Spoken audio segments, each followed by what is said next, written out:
daddy come. Say hello. Hello. Come this side, this side, this side. Wow. Happy? Yes. I love you. I love you. আসসালামু আলাইকুম everyone, Nirisha বলছি Singapore থেকে। আশা করি সবাই ভালো আছেন। আজকে আমি সাইরাজকে আনতে গিয়েছি, কারণ ওর ড্যাডি একটু কাজে ব্যস্ত ছিল, যার কারণে আমার আনতে হয়েছে। আর আমার আজকে অফ ডে ছিল, তো সব কিছু মিলিয়ে আমি অনেক হ্যাপি, কারণ এই প্রথম আমি সিরাজকে আনতে গিয়েছি ওর স্কুল থেকে। কারণ অন্য সময় ওর ড্যাডি আনতে যায়, যেহেতু আমি কাজে থাকি, আমার ওরকমভাবে সময় হয়ে ওঠে না। তো আজকে তোমাদের সাথে আমার জীবনের খুবই গুরুত্বপূর্ণ একটা পার্ট শেয়ার করব, যার ভুলের মাসুল এখন আমার দিতে হচ্ছে।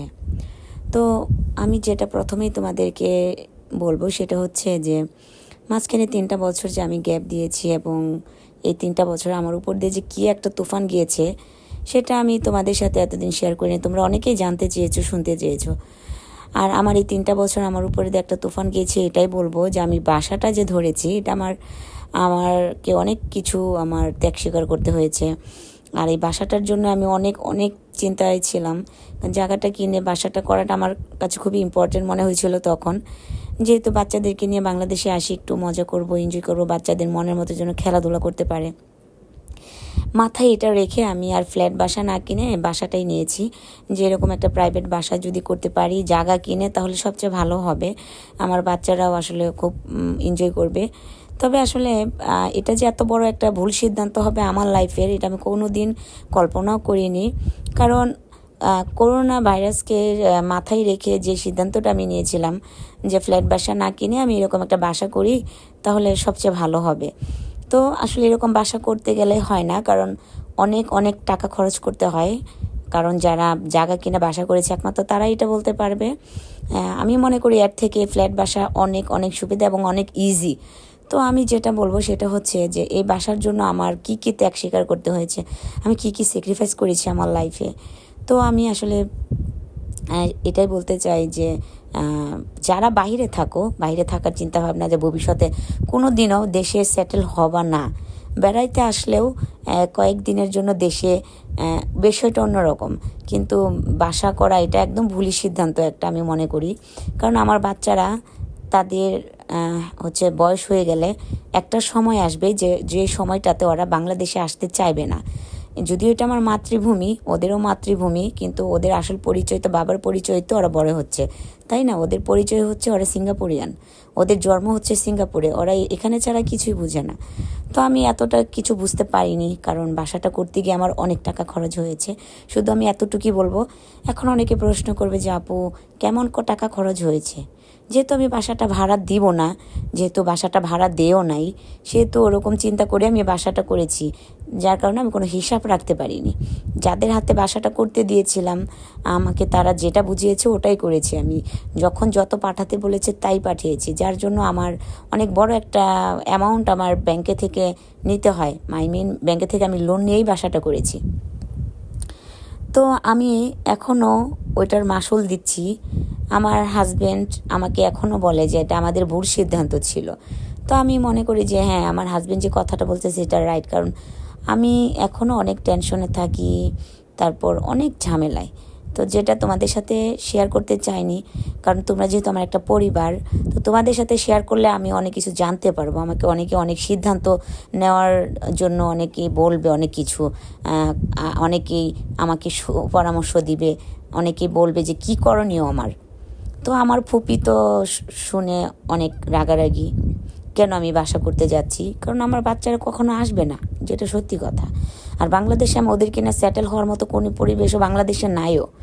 আমি এখন এতটাই পস্তাচ্ছি যে এই মুহূর্তে যে আমি বাচ্চাদেরকে নিয়ে আবার আসবো, বাচ্চাদের স্কুল ছুটি হবে, ওরকম পরিবেশও বাংলাদেশে নাই। তো বাসাটা করতে গিয়ে আমি অনেক সমস্যায় পড়েছি, যার জন্য আমি আইনের আশ্রয় নিতে চেয়েছিলাম, কিন্তু আমি আইন থেকে সঠিক কোনো সাহায্য পাইনি, যেটা সত্যি কথা। কারণ আমি আমার বাচ্চা স্বামী সন্তান নিয়ে যে যাব, আমাদের কোনো নিরাপদ নাই, যে এটা হচ্ছে বড় ইম্পর্টেন্ট। তো আমি বাসাটা হাফওয়ে তো আর আমি বাসাটা অফ করে দিতে পারি না, বাসার কাজ বন্ধ করে দিতে পারি না। তো আমার যেরকমই হোক অনেক কষ্ট করে বাসার কাজটা সম্পূর্ণ করেছি। তারপর হচ্ছে যে এখন বাসাটা একটা ভালো পর্যায়ে এসেছে। এখন আমি যে আসবো বাচ্চাদেরকে নিয়ে থাকবো, ওরকম বাংলাদেশে এখন ওই রকম পরিবেশ নাই। ওরকম পরিবেশ এখন তোমরা অনেকে অনেক কথা বলতে পারো, কেমন পরিবেশ। আসলে কেমন পরিবেশ বলবো, যে আমাদের কোনো নিরাপদ নাই, যেটা সত্যি কথা। কারণ ওই যে বললাম যে আইনগতভাবে যে সাহায্য, ওই জিনিসটা আমরা পাইনি। যেরকমই হোক বাসাটা করতে গিয়ে আমি যে একটা প্রবলেমে পড়েছিলাম, আমি আইনের আশ্রয় যে নিব ওরকম আমি আইন থেকে কোনো সাহায্যও পাইনি। আমি যে নিতে চেয়েছিলাম আমি আইন থেকে কোনো সাহায্য পাইনি। আমাদের ইউটিউবে অনেক কথা বলা যায় না, কিন্তু এখানে আমি ডিটেলস খুলেও সব কিছু বলতে পারতেছি না। তো যাই হোক, তোমরা বুঝতে পারতেছো আমি কি বলতে চাচ্ছি।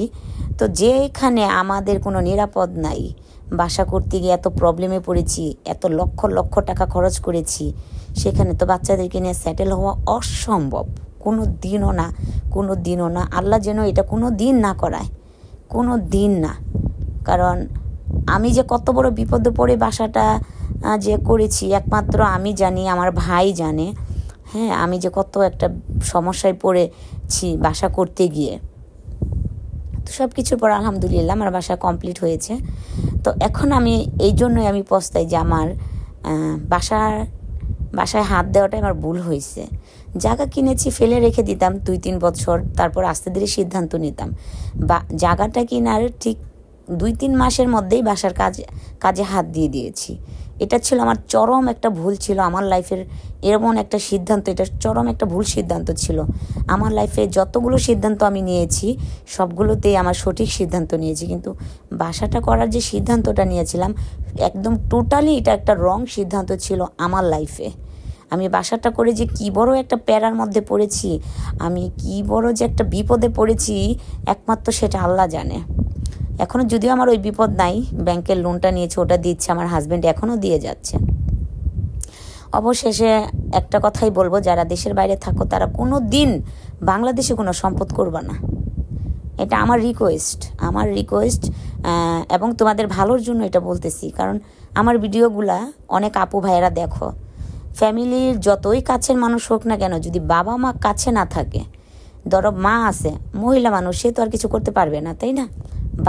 যদি বাবা থাকে, বড় ভাই থাকে, কাজ দিয়ে দাও। কিন্তু আমার কাজটা যাদের হাতে দিয়েছিলাম আমার পরিবারের কেউ ছিল না। হ্যাঁ, যার হাতে দিয়েছিলাম সে আমাকে একদম ডাবাইয়া দিছে, প্রচুর চিটারি করছে আমার সাথে। তো যাই হোক, আমার ভাই কাজে ব্যস্ত ছিল, ওর ব্যবসা বাণিজ্য আছে, আমার ভাই অনেক ব্যস্ত থাকে। আর আমার মা তো মুরব্বী মানুষ, সে আর কতটাই বুঝবে। ওনার কাছে যতটা চেয়েছে টাকা উনি ততটাই দিয়েছে, কিন্তু সে তো আর গিয়ে দেখে নাই সব জায়গায় যে কেমন কি। তো যাই হোক, সব শেষে এরকম নড়চড় হবেই, এটা স্বাভাবিক, কিন্তু অতিরিক্ত হয়ে গেছে। যেহেতু আমি ছিলাম না, একদম প্রথম থেকে লাস্ট পর্যন্ত আমি ছিলাম না।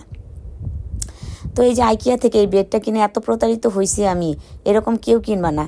এই বেডগুলো বাচ্চারা একটু লাফালাফি করলে এই বেডগুলো নিচে পড়ে গিয়ে বেডটা ডেবে যায়। আমাদের বাংলাদেশেরগুলো তো তার কাটা দিয়ে একদম সেট করা থাকে, কিন্তু এগুলো একদম দেখতে পাচ্ছ একদম জোড়া লাগানো না, একদম এই অবস্থা। তো নতুন বেড আমার, তারপরও আমি যেহেতু ফেলে দিতে হবে আমার, কিছু কারণে শিকটুক একদম বেঁকে গেছে। আইকিয়ার সব কিছুই আবার এক না, কিছু জিনিস ভালো আবার কিছু জিনিস একদম বাজে। তো এইরকম বেড কেউ নিবা না, এটা তো আমি তোমাদের সাজেস্ট করলাম। বেড নিলে ভালো নিবা, কারণ বেড এমন একটা জিনিস, শান্তির একটা জায়গা। সারাদিন পর যদি ঘুমানোর সময় যদি এরকম প্রবলেম হয়, একটা সমস্যা। তো যেহেতু ঘরের বাচ্চা কাচ্চা ছোট আছে, সেই চিন্তা করে আমি আরেকটা বেডের অর্ডার করেছি। কারণ এই বেডটা কোনোভাবেই ঠিক করতে পারছিলাম না আমরা। নতুন বেড চলে আসছে, নতুন বেড আমরা এবার আর প্রতারিত হইনি, যেহেতু প্রথমে একটা ধোঁকা খেয়েছি, সেহেতু নেক্সট টাইমে আমরা ভালোভাবে বুঝে একটা বেডের অর্ডার করেছি।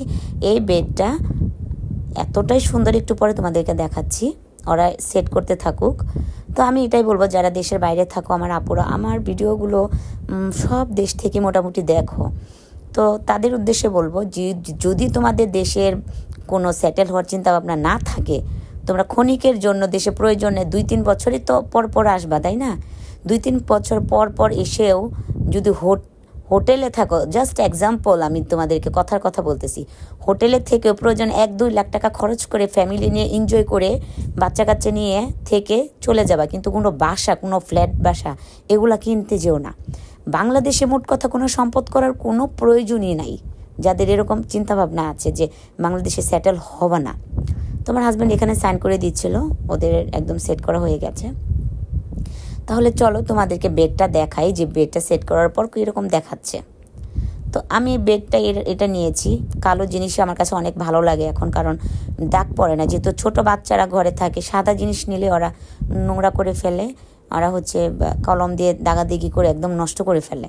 তো ভিতরে অনেক লাগেজ ভরা যাবে, অপ্রয়োজনীয় জিনিসগুলো সেট করা যাবে। যেহেতু আমরা সিঙ্গাপুরে থাকি, আমাদের বাসা অনেক ছোট, অনেক জিনিস অনেকভাবে আমরা রাখতে পারি না, অনেক জিনিস আমাদের ফেলে দিতে হয়। তো যাই হোক, এখন একটা স্পেস হয়েছে খুব সুন্দর, যেখানে অনেক কিছু রাখা যাবে। তো আমার এই ছিল আমার আজকে তোমাদের সাথে শেয়ার করার। আমাকে তোমরা কমেন্টে জানাবা কার কীরকম সিদ্ধান্ত, আমার কী সিদ্ধান্ত নেওয়া উচিত এবং আমি কি সিদ্ধান্ত নিব, তোমরা আমাকে কমেন্টে জানাবা। আমার আসলে মন থেকে বলতেছি, আমি হ্যাপি না এই বাসাটা করে। বাংলাদেশের যে কটা ব্লগ তোমরা দেখেছো, মোটামুটি আমার বাসাটা পুরোপুরি বাসার রিভিউ আমি এখনও দিইনি, বাসাটা এখনও তোমাদেরকে দেখাইনি। তো মোটামুটি যাই দেখেছো সম্পূর্ণ কমপ্লিট, টাইলস থেকে শুরু করে সব কিছু, গরম পানির হিটার, সব কিছু আমি এত সুন্দর নিখুঁতভাবে বাসার কাজ করেছি। কিন্তু এখানে আমার অনেক টাকা চলে গেছে, আমি এখন চাই না আর এই বাসাটা। আমি এখন কি করব আমি সিদ্ধান্ত নিতে পারছি না। ব্যাংকে থেকে যে লোন নিয়েছি এটা এখন আমার হাজব্যান্ড দিয়ে যাচ্ছে। তো আসলে নিজে যেহেতু আমার বাসার উপভোগ করতে পারছি না, বাসায় এসে থাকতে পারছি না, বছরে আসলে সর্বোচ্চ 15 থেকে 20 দিন, এই চিন্তাভাবনা আসলে তখন মাথায় ছিল না, আমার তখন ছিল না। তো এই যে বাচ্চারা ছুটি হচ্ছে, বাচ্চাদের ছুটি হবে ডিসেম্বরে ছুটি হলেও আমরা যেতে পারবো না, কারণ আমাদের কোনো নিরাপদ আছে? এখন তো বাংলাদেশের অবস্থা পরিস্থিতি অনেক খারাপ। তো মনে হয় না যে আমি আমার স্বামী সন্তান নিয়ে কোনোদিন বাংলাদেশে আসবো, আর আসবো না। আর হচ্ছে বাসাটা দেখি কি করা যায়, যদি কিছু করি আমার বাসা, তাহলে আমি একা যাব বাংলাদেশে। তো যাই হোক, আমার কি সিদ্ধান্ত নেওয়া উচিত তোমরা আমাকে জানাবা, যেহেতু আমি তোমাদেরকে আমার একটা পরিবার মনে করি। আর হচ্ছে যে আমার জন্য সবাই দোয়া করবে। সবাই ভালো থেকো, আল্লাহ হাফিজ।